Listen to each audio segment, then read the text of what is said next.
Looking for Alaska by John Green is a coming-of-age story set in an Alabama boarding school.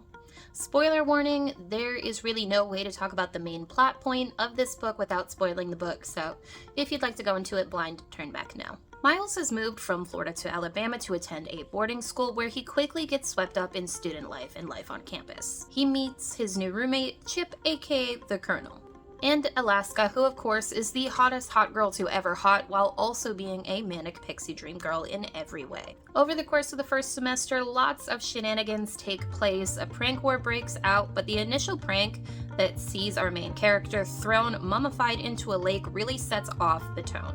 We'll also get the great Y2K adventures of sitting around getting drunk in the dorm rooms, lots of smoking, and our first sexual encounters.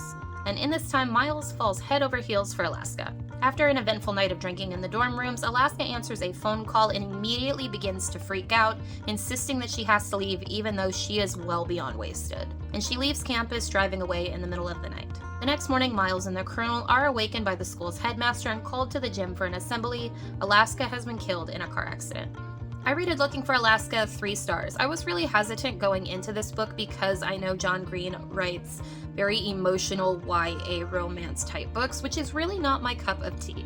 But overall, I did like this book. To say I enjoyed it is a step too far, but I do appreciate what it had to say. This book is told in 2 parts, before and after. This is not your typical coming-of-age story, but one that deals with serious themes like grief, loss, and guilt. There is a bit of mystery in this book as Miles, the Colonel, and their other friends try to figure out exactly what happened to Alaska and what she was leaving for that night.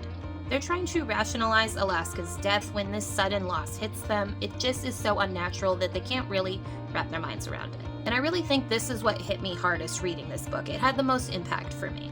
In this process of grief, you really want answers even if they will not be a conclusive answer.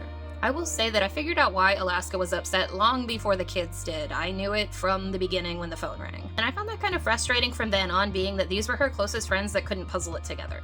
I would recommend Looking for Alaska to anyone who's looking for a Y2K slice of life teenage type story that is all wrapped up here.